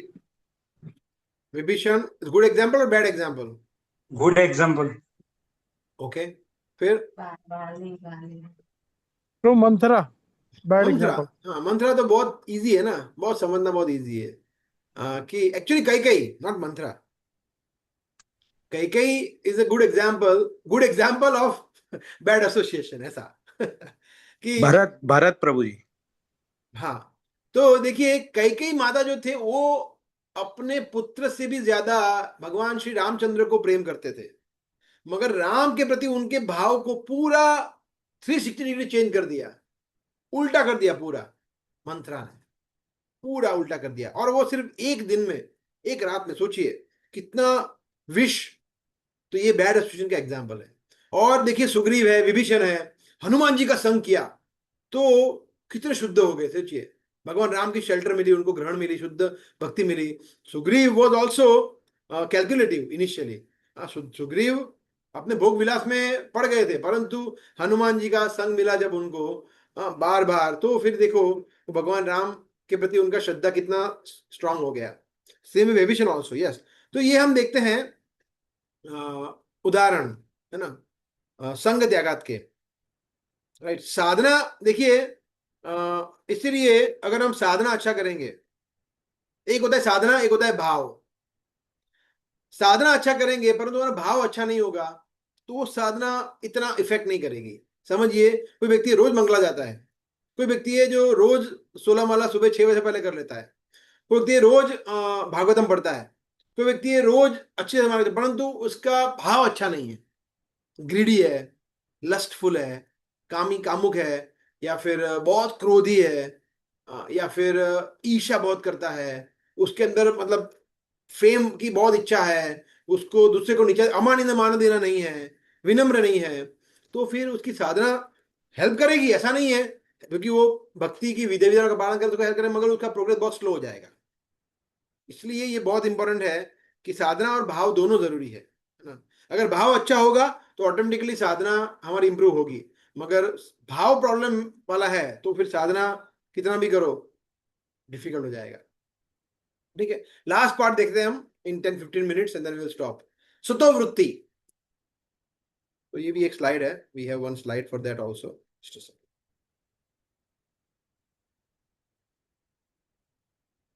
या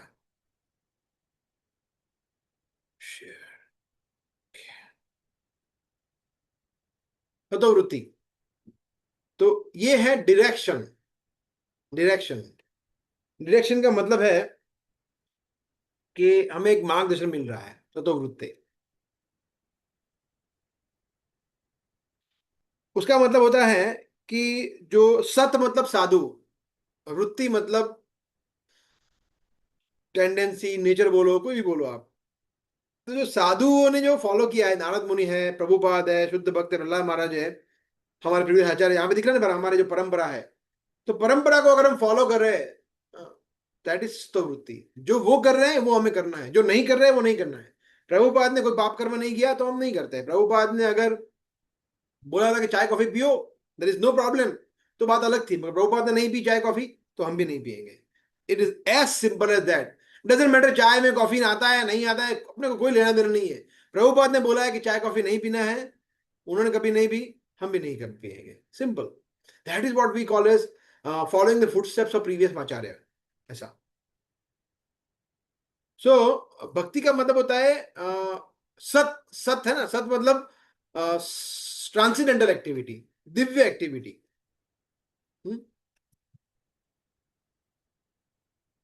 जिसमें सजो तमो और सत्व गुण का प्रभाव नहीं होता, विशुद्ध सत्व होता है, सत्व विशुद्ध सत्व, है ना। तो इसीलिए हमारे 24 घंटों को हमें इसलिए एक्सपर्टली हमें डिवाइड कर देना पड़े कि हम हमेशा हमारे पूर्वगामी आचार्य उनके पद चिन्हों पर चले। जैसे मॉर्निंग प्रोग्राम है हमारा, कितना अच्छा है ना, सुबह 4 बजे से लेके 9 बजे तक 5 घंटा कॉन्संट्रेटेड भक्ति, पूछिए आप। सबसे पहले मंगला आरती, दर्शन, तुलसी आरती वगैरह वगैरह, फिर उसके बाद हरिनाम का जप, फिर दर्शन आरती, फिर Bhagavatam class. That's it, very nice. Guru Puja of course पहले, फिर भागवतम क्लास, और फिर प्रसादम। Very nice activity. और उसके बाद सेवा।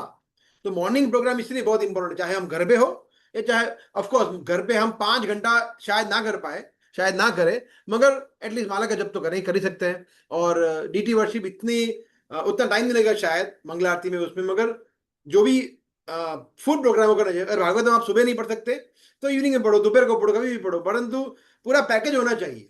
और that is what it is, that is सत्ववृत्ति, बिकॉज प्रभुपाद ने हमें सिखाया है। If one strictly follows these 6 activities, one is sure to advance in devotional service. तो ये समरी है जो हमारे 6 चीजों के।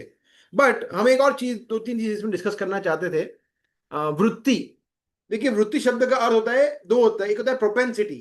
प्रोपेंसिटी मतलब वृत्ति, राइट, जो एक टेंडेंसी, राइट, स्वभाव, हमारा नेचर, वो है।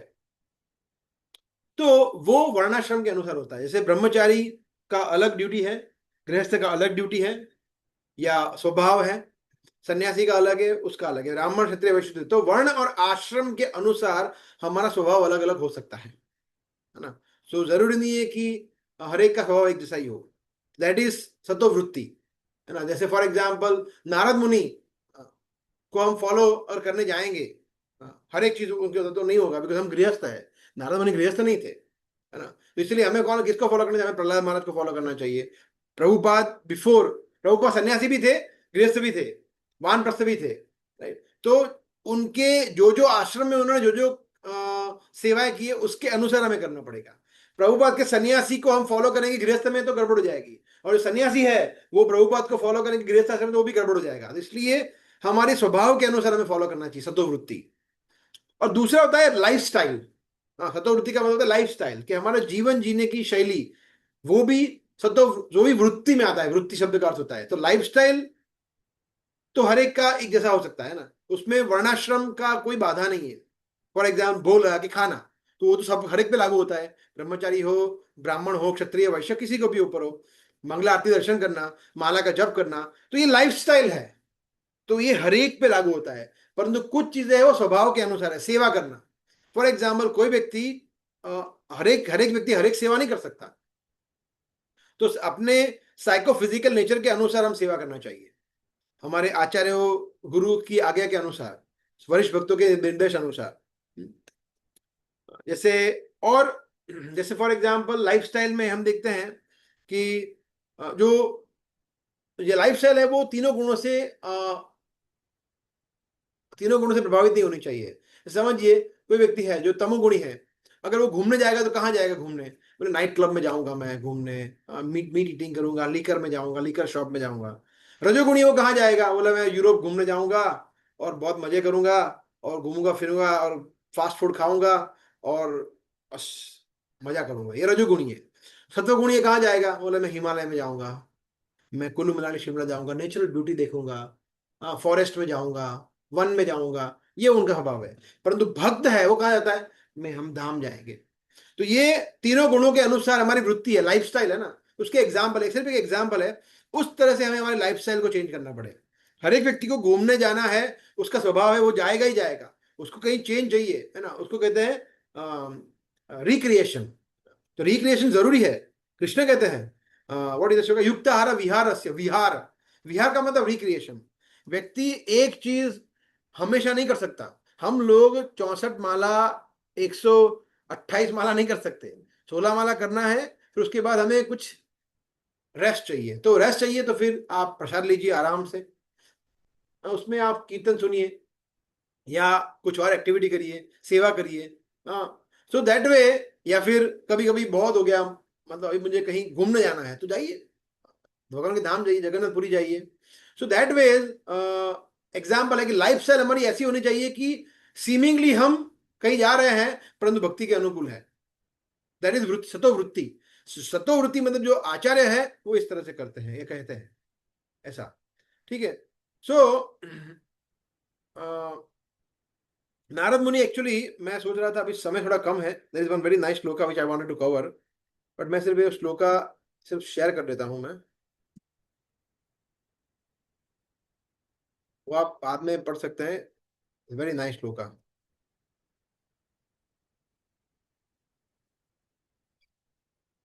इसमें एक्चुअली गृहस्थ के लिए ज्यादा इंपॉर्टेंट है, इसलिए ये सिर्फ और सिर्फ गृहस्थ के लिए है। ये एक्चुअली सभी के लिए है, परंतु गृहस्थ के लिए ज्यादा इंपॉर्टेंट है ये। तो ये एक्चुअली युधिष्ठिर महाराज को बता रहे हैं 4 सोशल क्लासेस, है ना। तो ये जो क्लास है, अ, अ, वर्णाश्रम धर्म है, उसके ऊपर नारद मुनि शिक्षा दे रहे हैं 7वें स्कंद में। तो जो प्रहलाद महाराज का इंसिडेंट आ जाता है, उसके बाद ये नरसिंह देव प्रकट हो जाते हैं, उसके बाद का ये चैप्टर है। ओके, सो यहाँ पे बता रहे हैं, ये बहुत लंबा श्लोक है, एक्चुअली बहुत सारे श्लोक है ये। एक्चुअली श्लोक है कितने, 8 9 10 11 12, 5 श्लोक है एक साथ। क्या बता रहे हैं? There are general principles to be followed by all human beings. हर एक व्यक्ति के लिए ये करना चाहिए। क्या करना चाहिए? और ये कितने हैं यहाँ बताया गया? 30 क्वालिफिकेशन, 30 क्वालिफिकेशन, 30 गुण है। क्या क्या है देखते हैं अभी हम यहाँ पे। देखिए, सत्य, दया, तपस्या, क्लीनलीनेस, सहन सहन करना, तितिक्षता, शमो दमो, इंद्रियों का निग्रह करना, अहिंसा, ब्रह्मचर्य का पालन करना, त्याग करना, स्वाध्याय करना मतलब श्रवण करना, आर्जवम, आर्जवम संतोष। हाँ, फिर ये तो अलग अलग है।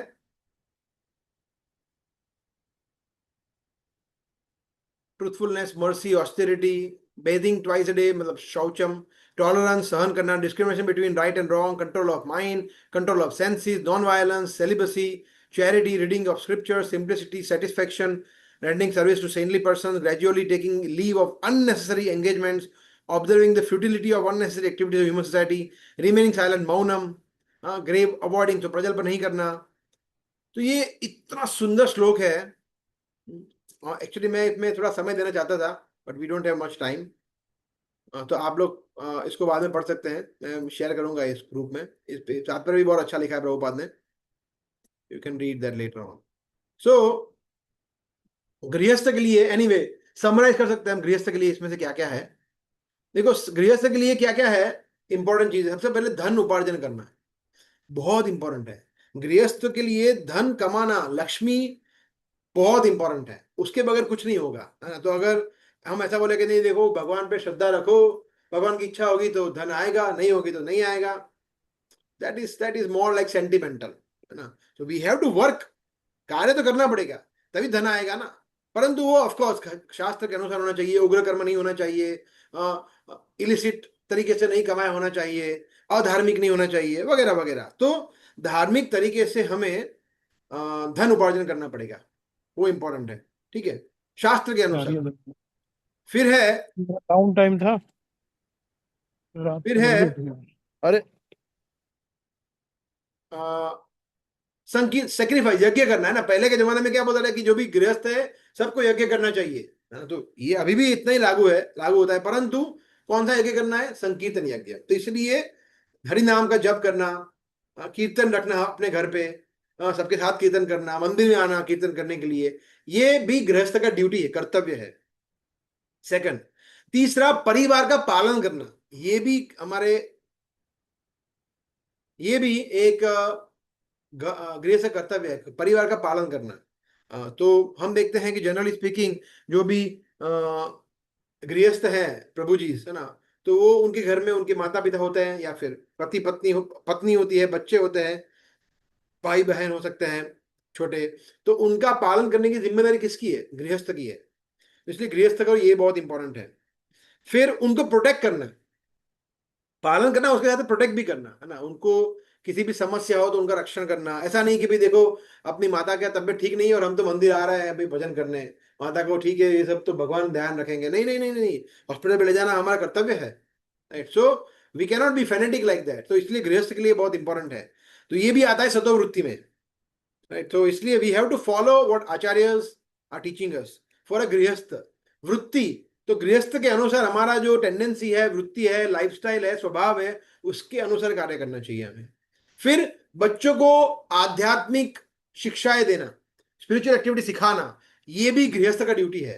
माता पिता लगे हुए हैं भक्ति में, बच्चे कुछ भी कर रहे हैं, उसको पड़ी नहीं है, बच्चे फोन में लगे हुए हैं और माता पिता माला कर रहे हैं या कुछ और कर रहे हैं, ये नहीं चलेगा। आप अपनी माला बंद कर दो, बच्चों को पहले टेक केयर करो, माला बाद में करना, ये इंपॉर्टेंट है। तो इसलिए प्रभुपाद कहते थे डीटी वर्शिप, प्रभुपाद ने उदाहरण दिया, फेमस एक श्लोक है, कोट है प्रभुपाद का, कि अगर आप बच्चों को समय नहीं दे पा रहे हैं तो डीटी वर्शिप बंद कर दो, विग्रह की पूजा बंद कर दो। विग्रह की पूजा से ज्यादा child worship is more important than deity worship, Prabhupada said this. इसलिए बच्चों का ध्यान रखना गृहस्थ के लिए बहुत इंपॉर्टेंट है। डीटी वर्शिप प्रभुपाद ने बोला तो उसमें सब आ गया, उसमें कीर्तन भी आ गया, उसमें श्रवण भी आ गया, सब आ गया। ये सब, उसका मतलब ये नहीं कि डीटी वर्शिप इंपॉर्टेंट नहीं है, वो जरूरी है, मगर पहले हमें बच्चों का ध्यान रखना है। इसलिए गृहस्थ के लिए ये भी इंपॉर्टेंट है। लास्ट इज, गृहस्थ के लिए और एक चीज बहुत इंपॉर्टेंट है जो जनरली लोग निग्लेक्ट करते हुए, दान देना, दान करना, ब्राह्मणों की सेवा करना, ब्रह्मचारी की, सन्यासी की सेवा करना, गायों की सेवा करना, भगवान की सेवा करना, भक्तों की सेवा करना, ये बहुत इंपॉर्टेंट है। लक्ष्मी, हाँ, तो क्योंकि लक्ष्मी कैसा है कि हमें धन इतना प्रिय है, जितना प्रिय मुझे पत्नी भी नहीं है उतना प्रिय धन है, ऐसा होता है कुछ लोग, है ना। तो धन को भगवान की सेवा में जोड़ना, धन को भक्तों की सेवा में जोड़ना, ये बहुत इंपॉर्टेंट है। इसलिए गृहस्थ के लिए सत्ववृत्ति में सब कुछ आता है कि संगीत यज्ञ करना, अपने परिवार का पालन करना, उनको प्रोटेक्ट करना, फिर बच्चों का ध्यान रखना, फिर धन उपार्जन करना और दान करना। ये 5-6 चीजें हैं जो एक गृहस्थ को हमेशा करनी चाहिए। अगर ये नहीं कर रहे हैं और सिर्फ भक्ति में लगे हुए हैं, तो ये चैतन्य महाप्रभु ने भी कंडेम किया है वर्णाश्रम को फॉलो करना सिर्फ।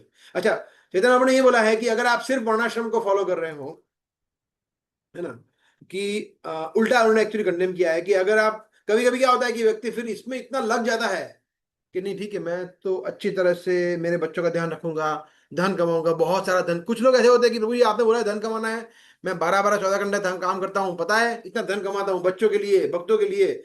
मगर ये भी जरूरी नहीं है, सिर्फ वर्णाश्रम करना, धर्म का पालन करना, गृहस्थ आश्रम का पालन करना और फिर भक्ति में समय ही नहीं दे पाए तो वो भी यूजलेस है। चैतन्य प्रभु ने वो कंडेम किया है। रामानंद राय के साथ चैतन्य प्रभु का एक कॉन्वर्सेशन है जिसमें उन्होंने बताया है कि जो वर्णाश्रम की ड्यूटीज है वो हमारे शरीर के लिए है, स्थूल शरीर, सूक्ष्म शरीर, उनके लिए है।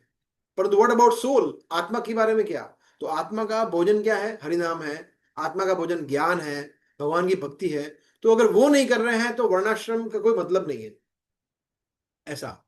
तो इसीलिए बहुत इंपॉर्टेंट है। जैसे वो श्लोक है, धर्मश्वानुषित पुंसा विश्वक्सेन कथा सुय न उत्पादेद यदि रतिम श्रम एव ही केवलम, कि सब कुछ कर लिया अच्छी तरह से, बेस्ट धन उपार्जन कर लिया, बेस्ट माता पिता का ख्याल रखा, सब कुछ दान वगैरह अच्छा किया, बच्चों का रेजिंग अच्छा किया, और हरितोषणम नहीं हुआ, भगवान की भक्ति नहीं की, तो सब कुछ जीरो है।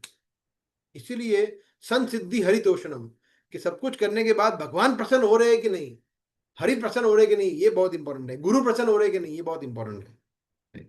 सो इसलिए ये वृत्ति जो है, हाउस होल्डर की वृत्ति, उसमें इंपॉर्टेंट है। परंतु उसके साथ साथ कुछ लोग ये भी हो सकता है कि नहीं ठीक है प्रभु जी, फिर ये सब करने की क्या जरूरत है, सिर्फ भक्ति करें ना, वर्णाश्रम को फॉलो करने की जरूरत ही क्या है? वर्णाश्रम जो है, अगर आप बोल रहे कि वर्णाश्रम तो शरीर के लिए है और भक्ति तो आत्मा का विषय है, तो फिर भक्ति ही करें ना, फिर ये सब करने की क्या जरूरत है? भगवान ध्यान रखेंगे, let us become dependent on Krishna, भगवान पे आश्रित हो जाते हैं और सब कुछ उन पे छोड़ देते हैं। नहीं नहीं नहीं नहीं, ऐसे नहीं होगा। बिकॉज वर्णाश्रम को फॉलो करने से हमारा शरीर शुद्ध होता है। अगर हम दान देंगे तो हमारा हम संतोषी बनेंगे, हमारा मन शुद्ध होगा। अगर हम संकीर्तन यज्ञ करेंगे, अगर हम परिवार का पालन करेंगे, तो धीरे धीरे धीरे हमारा पूरा शरीर शुद्ध होगा। इसलिए वर्णाश्रम को पालन करना जरूरी है।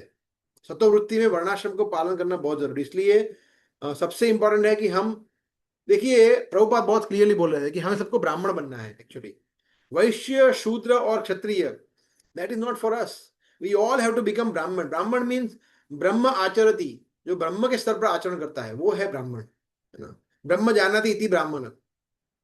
तो भगवान का भक्त जो है वो ब्राह्मण, वैष्णव जब बनते हैं तो ऑलरेडी वो ब्राह्मण में इंक्लूडेड है। इसलिए ब्राह्मण बनना है तो ब्राह्मण ये वर्ण हो गया। और आश्रम, अभी हम गृहस्थ में ही है और मोस्टली सब गृहस्थ में ही रहेंगे, या शायद वानप्रस्थ हो, एक आध बिरला कोई संन्यास ले सकता है। तो अगर हम गृहस्थ पे लेके जाए तो ब्राह्मण और गृहस्थ, उसके मुताबिक हमें कार्य करना चाहिए। तो ब्राह्मण का ड्यूटी क्या है? Go and refer Bhagavad Gita. Gita में भगवान ने बहुत क्लियरली बताया है गृहस्थ का ड्यूटी क्या है, अभी हम चर्चा किया, उसके अनुसार हमें जीवन जीने का प्रयास करना चाहिए, वो है सतोवृत्ति।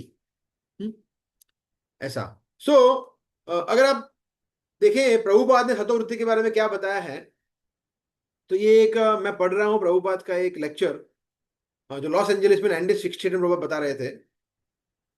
There should be no duplicity. सतोवृत्ति means plain dealing, straight dealing. तो प्रभुपाद यहाँ बता रहे सतोवृत्ति मतलब ऑनेस्ट रहना, ऑनेस्ट, डुप्लिसिटी नहीं, दोगलापन नहीं, अंदर कुछ और बाहर कुछ और, आचरण कुछ और प्रचार कुछ और, ऐसा नहीं। जो बोल रहे हैं वो करना है, दैट इज सतोवृत्ति, प्रभुपाद बता रहे हैं। सतोवृत्ति एंड साधु संग and in the company of devotees. So one must be enthusiastic, one must be patient, one must be confident, one must execute the duties, one must associate with devotees, and one must be very honest in dealing. 6 things. If these 6 things are there, sure success. तो व्यक्ति को honest बनना है, प्रामाणिक बनना है, simple बनना है। भक्त बहुत सिंपल सरल होते हैं, वो कॉम्प्लिकेटेड चीजों को नहीं करते हैं, जो वो बोलते हैं वो करते हैं, जो वो इंटेंशन जो उनके होते हैं वही उनके आचरण होता है। इंटेंशन कुछ अलग है, आचरण कुछ अलग कर रहे हैं, ऐसा नहीं होता है। सो एक लास्ट स्लाइड है, इन 1 मिनट 2 मिनट्स विल फिनिश।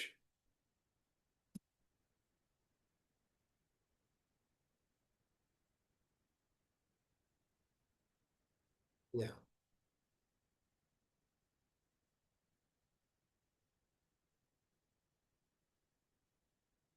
तो ये श्लोक है, उसका समरी है ये ABCD। A stand for attitude. Attitude में क्या आता है, उत्साह, निश्चय, धैर्य, ये आता है एटीट्यूड, वलन, हमारा बिहेवियर। ऐसा बिहेवियर में आता है, फिर क्या आता है, संग त्यागा। तो बिहेवियर है कि हमारा बिहेवियर कैसा होना चाहिए कि अभक्तों का संग को त्याग करना है। फिर कैरेक्टर, मतलब कैरेक्टर में क्या आता है, तत्त कर्म प्रवर्तनात्, कि हमें क्या क्या करना है, डूज एंड डोंट्स, और क्या नहीं करना है। और डायरेक्शन, तत्ववृत्ति जो है, जो हमारे आचार्य है वो हमें डायरेक्शन देते हैं। तो इससे ABCD बोलते हैं हम इसको। दैट इज उपदेशामृत का 3rd श्लोक जो है ये इस तरह से हम इसको समझ सकते हैं। इसको हम इजीली ऐसा भी समझ सकते हैं कि जो पहले 3 है वो एटीट्यूड है, वलन है हमारा, इस तरह से वो थियोरी है। और बाकी के 3 जो है वो प्रैक्टिकल है, एक्शंस है, करना है। क्या करना है, संग को त्याग करना है, यस करना है। फिर नियम का पालन करना है, वो है तत्त कर्म प्रवर्तनात्। और सतोवृत्ति, साधु मार्गानुगमनम, तो वो सॉरी वो है सतोवृत्ति। तो इस तरह से इस श्लोक में हम समझते हैं ये 6 चीज जो हम करते हैं तो हम भक्ति में आगे बढ़ सकते हैं। रूप गोस्वामी बता रहे हैं ये 3rd श्लोकों में उपदेशामृत के। ठीक है, तो वी स्टॉप हियर। किसी कोई प्रश्न, कमेंट, वी कैन टेक।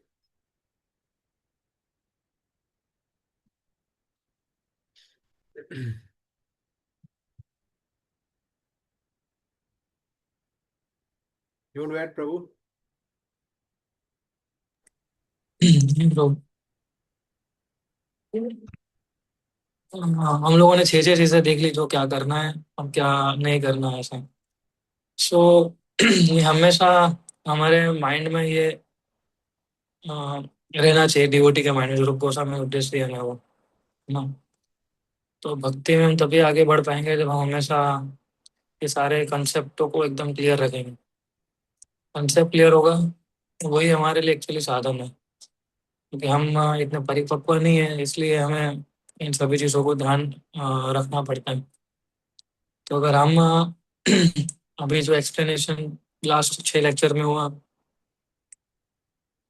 तो वो बहुत इंपॉर्टेंट पॉइंट है, ये दोनों ही, है ना, साधन भक्त के लिए। लाइटर हम चौथा जो हम देखेंगे वो भक्तों के बीच में क्या संबंध होना चाहिए उसके बारे में, लेकिन ये 2 जो पॉइंट है, 2nd और 3rd श्लोकम, वो life time dos and don'ts है हमारे लिए। अगर डिवोटी अगर इसको परिपक्वता से करेगा तो अच्छे से अपना डिवोशनल सर्विस जो है वो अच्छे मूड से कर पाएगा ना। कई बार हमारा उत्साह डाउन हो जाएगा, तो उसको फिर से लाना वो उत्साह डाउन हो रहा है वो पता होना चाहिए, और उसको फिर से हम कैसे उसको ला सकते हैं उस उत्साह को भक्तों के सामने, वो सारी चीजें हमें सीखनी चाहिए। कई बार उत्साह डाउन हो जाएगा, कई बार पेशेंस नहीं रहेगा, ये सारी चीजें ऊपर नीचे हमारी चलती रहेगी, है ना। पर हमारे माइंड में we should be conscious that this thing is favourable and this thing is not favourable. अगर फेवरेबल है तो मुझे उसको कैसे आगे बढ़ाना है, उत्साह नहीं है तो और उत्साह में कैसे लाऊं, उसके लिए हमें कोशिश करना चाहिए। तजुर्बा कर रहे हैं तो कैसे कम करूं मैं, तो उसकी कोशिश करनी चाहिए, है ना।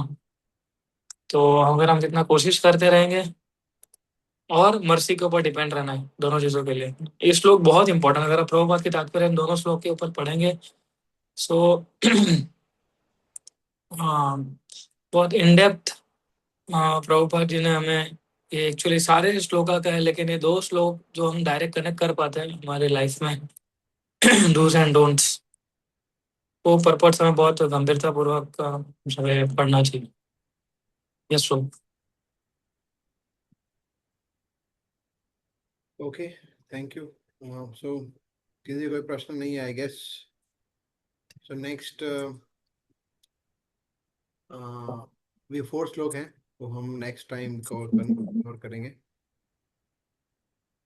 तो अभी हम नेक्स्ट फ्राइडे मिलेंगे, ये फ्राइडे मिलेंगे मंदिर में। Okay, we can stop. Thank you very much. Hare Krishna. Shri Prabhupada की जय। जय। हरे कृष्ण। हरे कृष्ण।